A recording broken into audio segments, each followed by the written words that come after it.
What's up, everybody? It's Ryan Amato and Preston Amato. Today, I think, is Tuesday, the 30th, heading into a different month soon.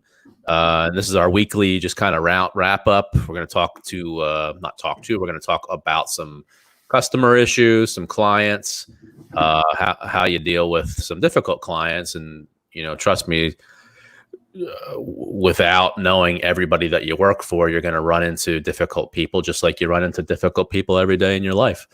We're also going to talk about some contractor issues, some painting contractor issues, how to properly get an epoxy floor estimate, and some issues with the virtual estimating process that we can kind of explain our side of that. So we're going to get into that and more.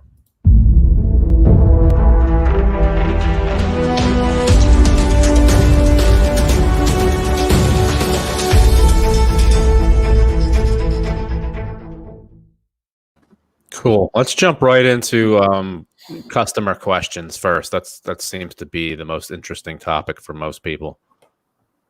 Preston? All right. First question: why do we do 2 coats, and where is that important? Okay, so first of all, I would say get it out of your head about number of coats. We've all been trained to say 1 coat, 2 coat, 3 coats. And the reason that the manufacturers simplify it that way is because they're measuring paint in thickness.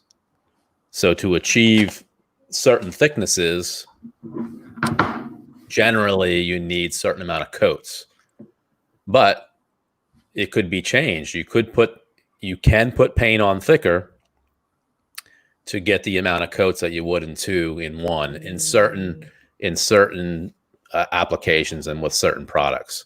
So with epoxy floor, certainly we can change the thickness of a coating by using different squeegees. There are different gauges of a squeegee, so we can put it on thicker. Thicker in epoxy means more expensive, but with a coating exterior like Duration from Sherwin-Williams, that's a thicker coating, so you could essentially put 2 coats on and get the thickness of 3 coats. So that's why some paints are more expensive than others. We lost Preston somehow. I'll put him back up when he gets back on there. But so here he is right there. So when we use better paints usually are thicker. Paints can go on thicker. You get a heavier mill and everything looks good. So it's really important on the exterior when you're painting wood. You'd like a thicker coating because typically it means more protection. So that old wood that you see on old houses where it's been scraped and painted and you start to see those different levels. You can't totally get rid of them unless you really put the work and the effort and the money into it. But a thicker coating definitely helps. That's why typically we'll go to Duration, Sherwin-Williams Duration, Benjamin Moore's Regal, or their Aura exterior is a good product. I don't know the differences in the thicknesses of them, but I like Sherwin-Williams Duration for that reason.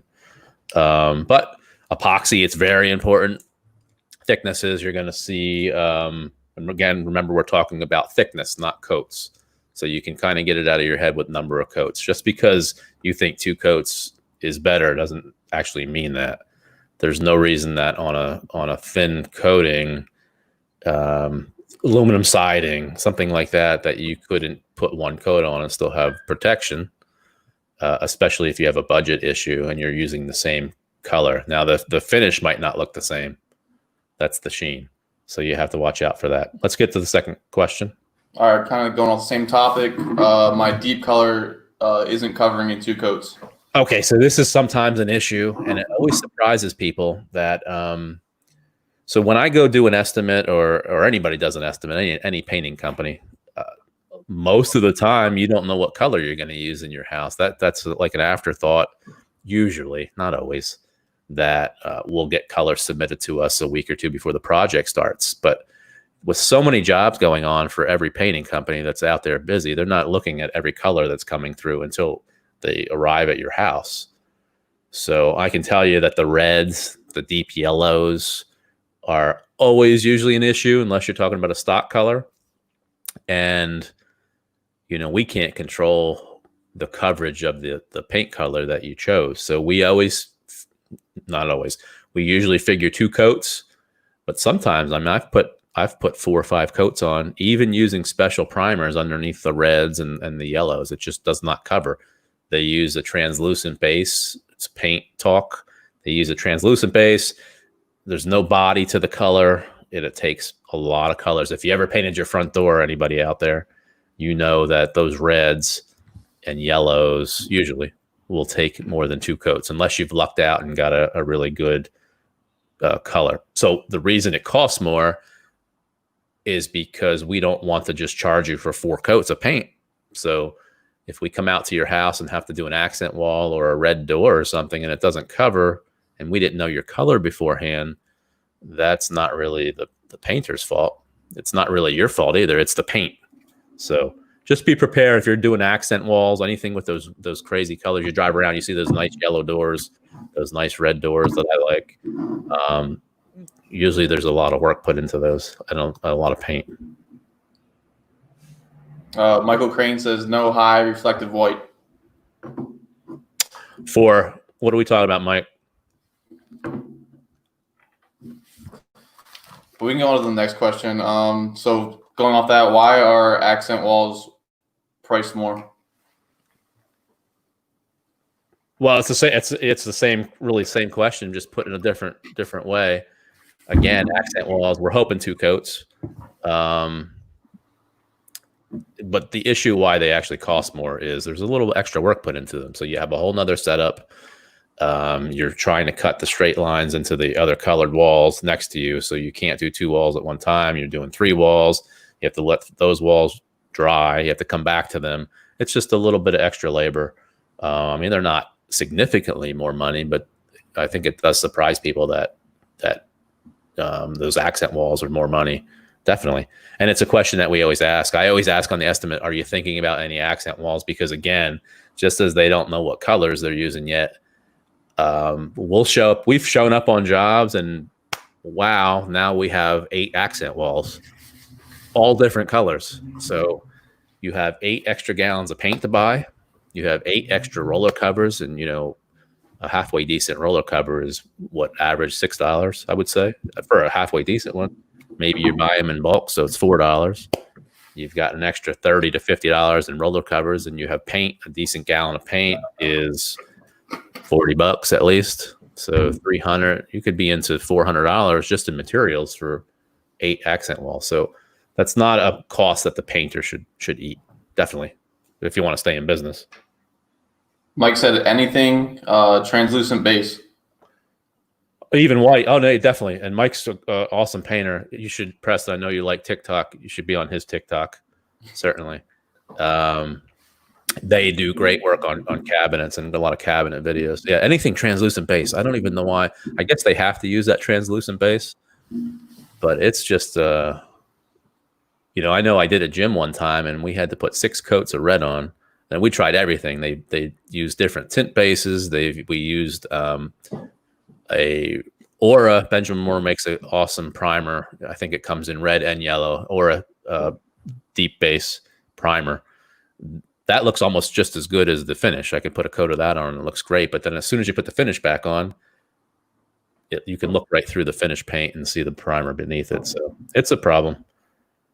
What do you got? Next question. Can I supply my own paint? So I'm stubborn, and everybody here probably knows it.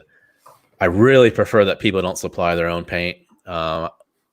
We just let somebody do it. I've been talking to her the last couple of days. The only reason she's able to supply her own paint is because she's supplying Regal Select, which is a good paint.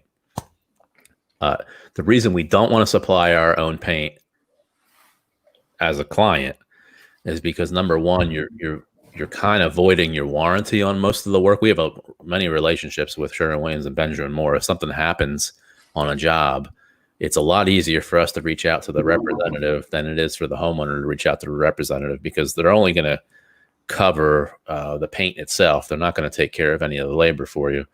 The other issue is it always seems like when clients supply their own paint, there's never enough paint. So we may need 3 gallons for the ceilings. They have 1. Now they have to run to the paint store, and the painters are sitting on a bucket waiting for them to get back. So time's money for everybody. And somebody has to pay for that wasted time. We're used to using certain brands of paint. So maybe we use Regal a lot, or maybe we use Duration from Sherwin-Williams. And now the homeowner bought either a higher grade or a real low grade of paint, and we're just not used to using it. So it takes a little bit of a practice to use different paints. You can't just go from one paint to the next. Different brushes work differently with different paints. Different roller covers work differently with different paints. So we like to use what we like to use when we can. Saves you money. So try not to supply your own paint. Sometimes it happens. I understand. All right, let's jump into a commercial. Cool. Hey everybody, this is Atlas Cage, founder of Sky Titan Media and musician in the bands Strings of Atlas and Chords of Eve, and you are listening to the Amato Podcast. So turn it up. Unless you're like watching on YouTube, in which case you just want to adjust the sharpness on your TV until this beard looks nice and crisp. Just yeah, that's what you want to do. He always makes me laugh. I like it. The one thing we want to get into, I think you're heading there right now, is the epoxy floors. Yeah. So we're going to make a video of this. Also, just because you see us on video right here, don't forget about our podcast. We're on almost anywhere where you can find a podcast, Spotify, anywhere, Acast. You can find us at amatopodcast.com. And you'll find all kinds of different things, not just painting. I mean, we've interviewed Mario Andretti. We've got a bunch of other people coming up. Sports, we're probably going to lose any kind of potential baseball players because the season's going to start. But we'll see. We'll see what happens. So what do you got? Epoxy floors. Epoxy floors. So we'll go over the epoxy floor pricing and estimates. Yeah, the one thing we want to talk about, I don't know why, it's always with epoxy floors, it seems like people think that there's just a magical piece of paper that I have with like 3 different pricings on it for a 2-car garage, 3-car garage, or a 1-car garage. It's not all the same. I mean, if you think that, you're in for a certain surprise when you hire somebody to do your epoxy floor. So we'll get a lot, and this is no offense to anybody, we'll get a lot of messages on Google and text messages from friends. I have a 2-car garage, give me a price. And we'll say, okay, well, we really need some pictures at the least. Pictures would be awesome. Any kind of history of the floor would be great. And then sometimes they think we're a little crazy. So just because you live next to Tom as your neighbor and Tom just had his floor done doesn't mean that your garage is the same. Even if it was built by the same people, the mix of the concrete could be different. They could have troweled it really hard, which closes all the pores of the concrete up. Then we have some adhesion issues. It could have been sealed with something. And I don't know what you want. So epoxy pricing varies greatly. If you want to use a really good epoxy product, which we want to use, I mean, you could be starting at, $3 a square foot, but you can go up to 12, more than that, a square foot. So, if you have a 400 square foot garage and you're talking about a difference between $3 and $12, you're talking a lot of money. Then there's all the different types of floors that you can get. You could get partially flaked floor. Let's see if I have some pictures I can throw up. So this is partially flaked. I think we showed these last week. Just a little bit of flakes here and there. The next one is a full flake. That's fully flaked. And there's a big difference between those 2 floors. This floor right here, this fully flaked floor, takes a lot of flakes. So, obviously it's more expensive than that partially flaked floor. The other issue is you need a top coat on top of those flakes. I've seen a ton of homeowner floors where they use the kits from Home Depot or Lowe's, and they never top coated it with anything. So you have epoxy sitting bare with flakes sitting unsealed. it's going to wear very quickly, and epoxy is vulnerable to UV light, the sun. So when you're opening up and closing that garage door every day, or you have a window in there, your epoxy, we call it chalking out. It's going to change the shine really quickly, almost like a chalky looking floor. And there's nothing you can do about that. Now you have a whole different issue going on once that happens. So that's kind of like what the floor that Kyle just did. Yes. That floor. Yep. We also have just a solid floor, which is just what it sounds like. It's a solid epoxy floor. We still want to top coat it. We still want to top coat it with a protective coating for the UV, especially if we do a lot of garages where they're working on cars in there. So we want to protect the epoxy from grease and oils and chemicals. So you may have us come out and we give you a price and you're like, oh my gosh, I have another price that's $1,000 cheaper. Well, there's a reason for that. It's not just because we want to charge you more. You have to, again, we'll go back to the first question. I think, why do you use 2 coats? And we started talking about thickness. With epoxy floors, thickness is definitely a major difference. When you start investigating why one company is giving you a lower price than all the others, look at the products they're using. That's where it always gets you. So we could come in and do a floor a lot cheaper than we do. It's just not going to hold up as long. So long story short, your floor is not the same as your neighbors. It's not the same as your brothers or sisters. We're just asking for some basic information. The more information that you can give us about the floor, the more accurate of a cost we can give you. You would hate for me to give you a price and you didn't tell me about the big crack going down the floor. And then we have to come out, and to patch that crack is not inexpensive. The products we use to patch cracks are expensive because they're very good products. So the more info you can give, the more accurate of a cost that we can give you. And again, we're not asking you to do backflips down the garage or pose for pictures or anything. We just want, 2, 3, 4 pictures, any information you have on the floor.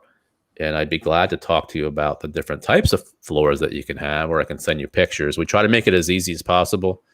We send out a form that you can put the pictures on. You can text the pictures to us any possible way. You can send me a drawing, whatever, as long as it has the measurements on it. And remember, not every 2-car garage is the same dimensions.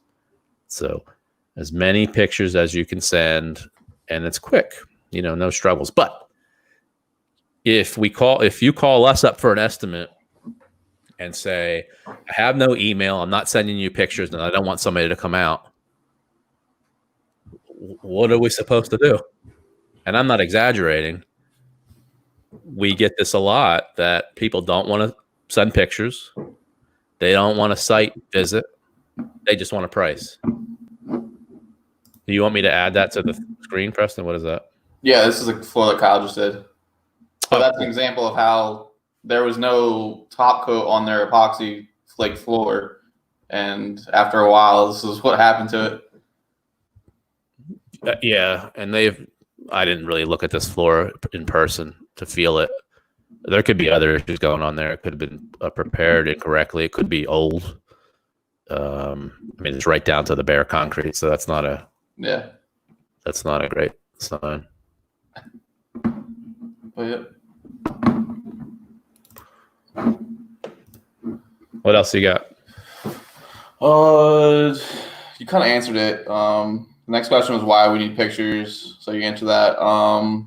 And then surprised it costs more because you couldn't send pictures to us. Kind of answer that too. Yeah, the last thing we want to do is show up and have to charge you more. There's really no reason for that, unless you're talking about an exterior where I couldn't walk around the whole house, or I couldn't get up to the second story and look at wood repair or something like that. There should be no reason that we show up on an epoxy floor and have to charge you more unless you didn't give us all the information. So, and that's going to be patching. It's going to be you didn't have the proper electrical, and we have to bring a generator in. Like if you don't have power at all, or we didn't know what kind of power you have, and we have to bring a generator in. Obviously, that costs money, so that could be an additional charge. So just, again, the more information that you can give, the better it is, especially patching. That's why we ask for the pictures. Next question is, what needs to be done before we arrive to paint? It depends on what the job is. So if you're talking, we're in summer, so you're probably talking exterior painting. We need bushes and trees cut away from the house. You don't want anything touching your house on the outside. You're always going to see, I can see it right across the street right now. Wish I could show you a picture. You're going to see, I see a tree directly right up against the aluminum siding. So you're going to see, if I would pull that tree back, you're probably going to see mildew. Bugs. You don't want bugs going onto a wooden house if you don't have to. It's direct access for them. Squirrels. There's a hole in the house next door, so I got squirrels jumping from the tree into the house, into the siding of the house. We want those cut away. We want your furniture moved away from the house. Grills moved away from the house. Anything that you want to protect, we would want moved away from the house. If you're talking inside, it's almost the same thing. We want your pictures taken off the wall. If you're going to move the pictures around and not put them back in the same spot, all we do, we want you to pull out the screw or the nail head. If we see a hole, we're going to patch it for you. If you leave the nail head in or the screw in, we'll go around it for you so that we know that you took a lot of time putting your pictures in the exact spot that's where they're going to go. Again, center your furniture if you can. If it's a huge piece, let's discuss it on how we're going to move it safely. Try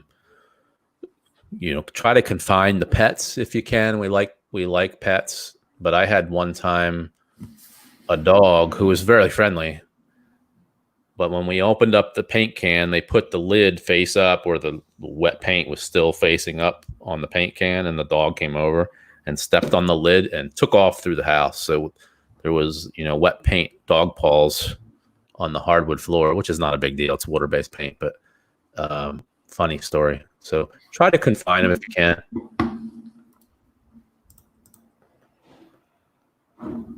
What else you got? Last one here for customer questions is spray or roll. I don't know if you're talking about cabinets or. Well, if Michael's still on here, he'll probably disagree with me totally. But that's a different conversation. We could probably bring him on one day to talk about this. I would love that. Listen, for us, for the work that we do, spray versus roll. Spraying is the means for us to get the paint to the surface. Fine finish spraying is a different story, and I think that's where Mike would come in at. Although we do paint cabinets, and we do a lot of cabinets, we're typically either using a combination of spraying and rolling, spraying the doors and the drawers and brushing and rolling the bases, or we're brushing and rolling both. And where he'll disagree with me is we can get a very close finish to spraying with the proper person brushing and rolling and doing a little bit of tweaking to the paints. The normal person in the type of work that we do is not going to notice the difference from spraying versus rolling. Outside, again, we want to get the paint to the surface as fast as we can. We'll back brush wood just because I like the way it looks better. Wooden decks will spray sometimes and back brush them. I don't totally agree with the back brushing just for adhesion that you're going to hear from a lot of people. But not a huge difference. If you're painting your car, yes, you want to spray your car. You're not going to brush and roll your car. But for a house, for cabinets, we're using the sprayer as a tool to get the paint to the surface quicker. Faster jobs means a reduction in the budget for the client. But it's always definitely a question. All right. Hi, folks. Ed Hearn, 86 World Series New York Mets. And you're watching the Amato Podcast. Cool. All right. Let's jump into difficult clients. Sure. Do we have 4 hours? No. Not really. Not every customer is difficult. And again, and Preston, I think we should get some other contractors on here to talk about some of their stories. 95% of the people that we work for are very nice, reasonable, understanding, great people to see even after the jobs are over. And you see a lot of them on Facebook who will comment, years afterwards on how happy they are with everything and the communication and whatnot. But then there's the others who bring nightmares to the people who work for them. And it's not just us. So it could be, other companies that they've worked for. It could be, I was just looking on last night, perfect example. My gym just opened up. So I was on their Facebook page. And now remember that these businesses have just went through 3 months of not being open, no money coming through, struggling with their own family stuff. And the comments that I see are completely ridiculous. They didn't open up their childcare because obviously they're trying to open up slowly and make sure everybody's safe, and they don't want to stick a bunch of kids in a daycare room that's the size of a 15 by 15 room. So the comments are, well, will I be refunded a difference of $5 a month because there's no daycare open? I mean, that's ridiculous. I saw comments in there from other gyms welcoming anybody who's not happy to come join their gym. I would never go to that gym just for the fact I saw him post that. I would never go there. I'm not going to say who it was, but I would never go there. So that's the kind of things you deal with. And it starts with the first call on an estimate. And I think actually, let's write that down, and we can reach out to some other contractors next week. I would like to talk to them about this. They're going to all be similar stories. The first call on the estimate is where we're kind of testing the waters on how easy will this person be to work for. So we want to make sure that the job's going to be easy and nice and comfortable for everybody. For the client, they're going to have a great experience, but also for the office. The office does not want to work with difficult people. They just don't. It's not worth it. There's so many jobs going on, and people who appreciate what we do and what other companies are doing, what restaurants are doing, been through, that you don't have to work for difficult people. So when somebody calls up, we just talked about it, and we're doing virtual estimates and some on-site estimates as well. And they want a virtual estimate, but they don't want to send pictures. They have no email, which is, everybody has email. And if you don't have email, somebody who has email. Somebody in your family has email. So that's going to be an issue because everything we do in life is through email. So you're going to get your invoices through email. You're going to get your proposal through email. Everything's through email. Communications through email. It's quicker. But okay, let's assume that you're maybe a senior citizen. You just don't believe in email. My dad didn't have email.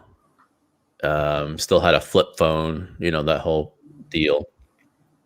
But when he needed to have an email or get something, magically he could do it. There was an email somewhere. So that's number one. You're being a little difficult. You don't want to give us the information to get you the estimate. You don't want to give us your phone number.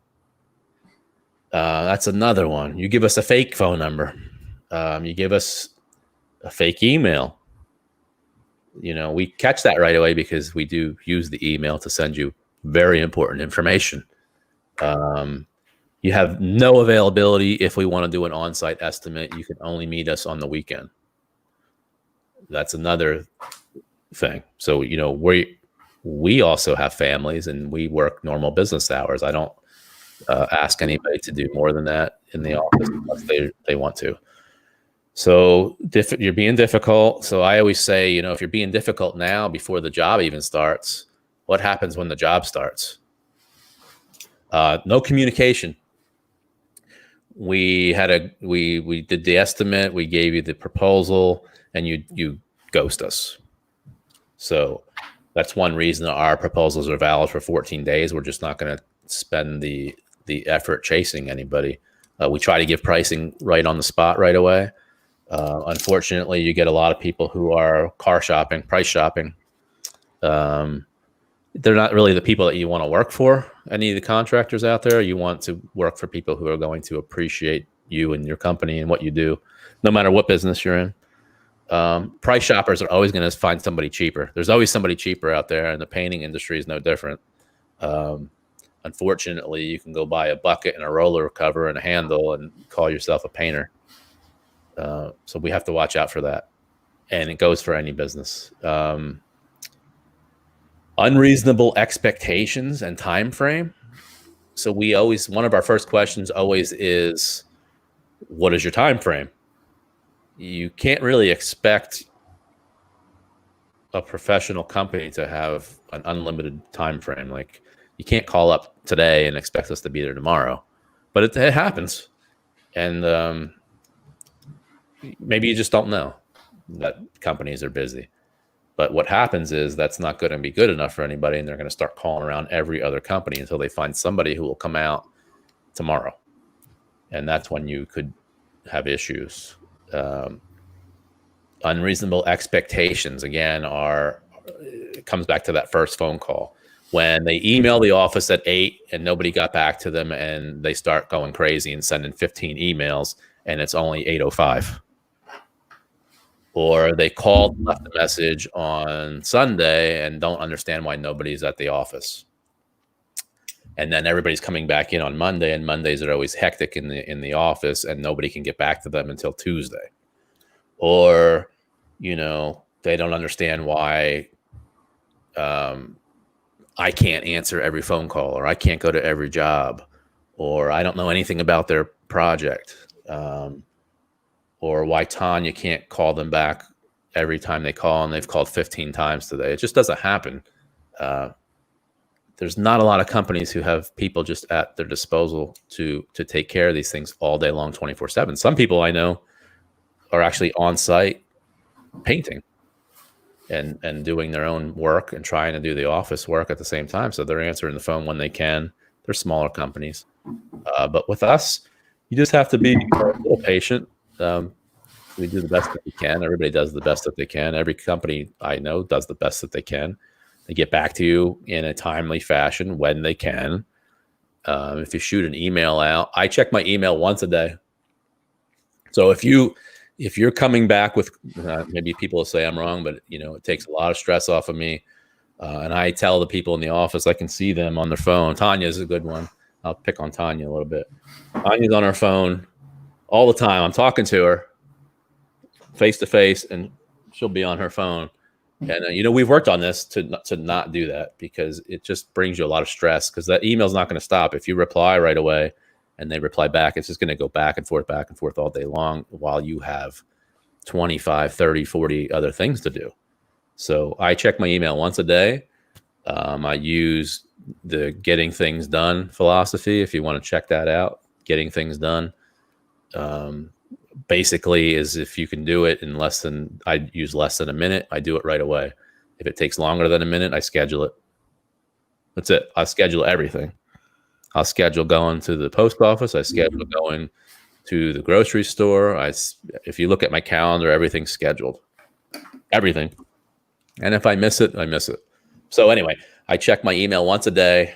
That's when I answer customer questions. If I did the estimate, and I'm doing less and less estimates, because we just brought Audra in to take the load of that, just because I can't service the customers after the estimate. I'm just not there to do it. So that's when Tanya takes over. So Audra's helping her with there. So we're looking for people who are flexible.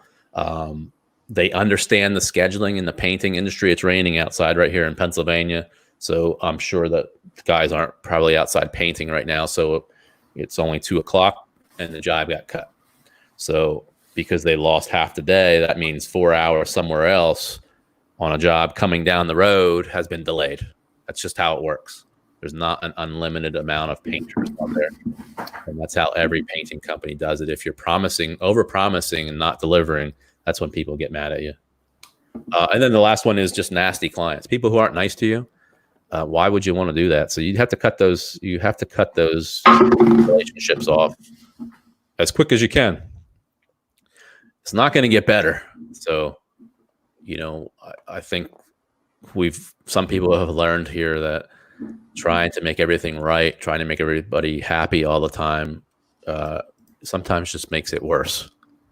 And you live in hell for 2 weeks as that job's going on. So it's easier to end those and leave on a peaceful manner.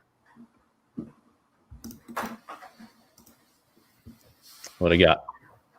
Commercial, if you have one. Of course I have one.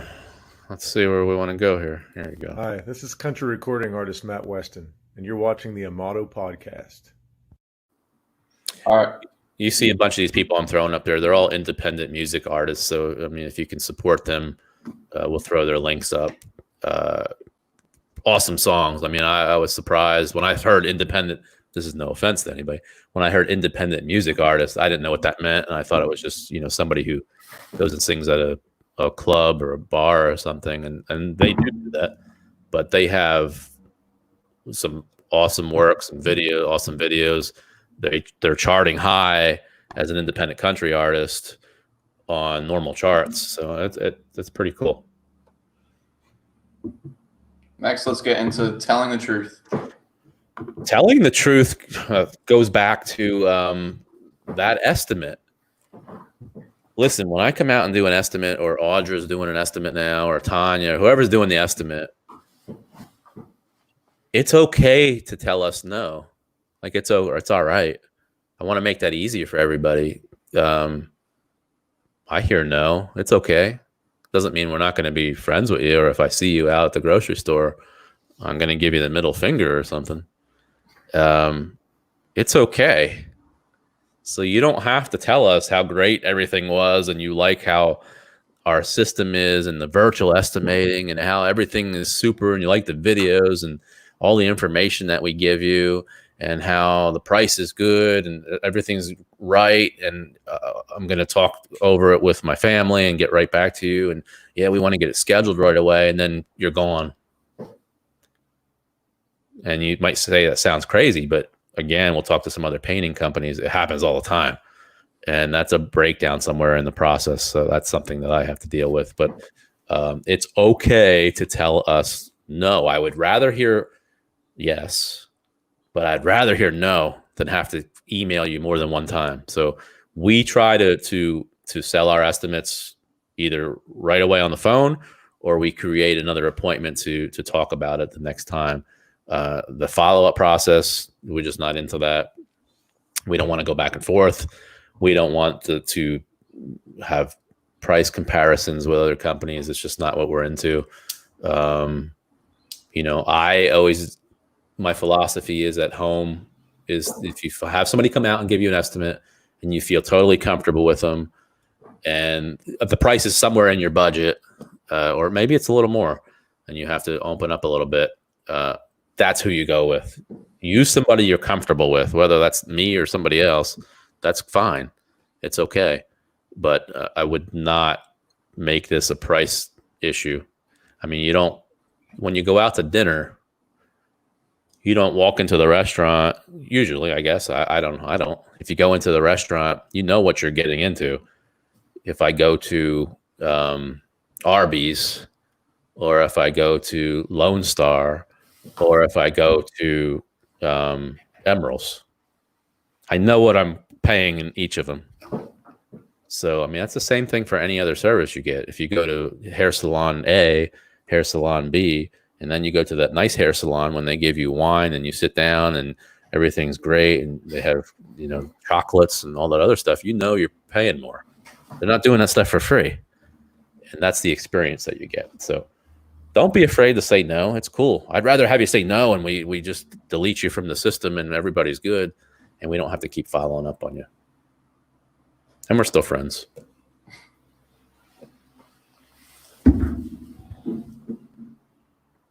Jump into the proper estimating. Yeah, and I want to talk to, this is another thing we can talk to contractors next week. First, I want to talk about, we get a lot of solicitations from all the lead services. So if you don't know it and you're not in the contracting business, estimating is not free. There is no free estimate usually.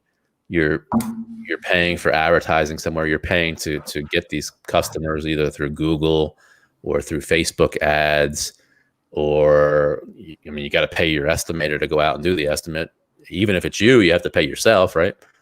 And then there's the lead services. So there's Angie's List, Home Advisor. I'm trying to think of the other ones. I don't even know. We don't use the lead services.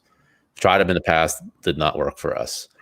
The one issue we have, and I'm going to get into proper estimating, this is my rant right now, is these lead services will call up and blatantly lie on the phone.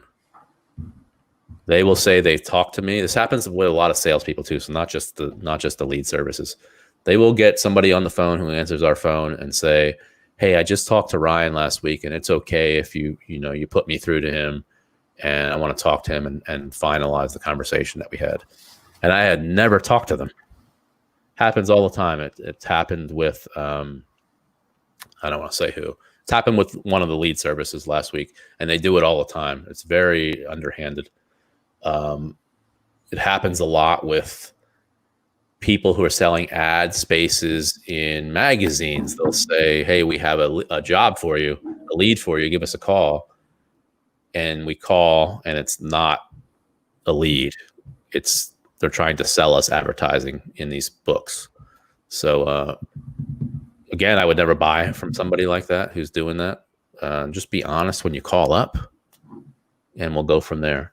So proper estimating for anybody who's in the estimating business, whether contracting or whatnot, it's not just guessing. You're not just throwing numbers out there. Hopefully not. You're using historical information that you have either in your head or for us in a computer, that you know how long it took you to do something before, and hopefully a few times before. Without that information, you don't know if your estimates are ever right or how much money that you're making or losing. So some of the painters won't do it for you. You have to kind of make it a company policy to track. Maybe your project manager can do it. When they're going out to the jobs and checking on people and painters, just make a little logbook. I mean, how many doors did Mike paint today? How many of these doors did Mike paint today? How many French doors can Jim paint or Tina paint in a day? Can she do 2? Can she do 4? Can she do 6?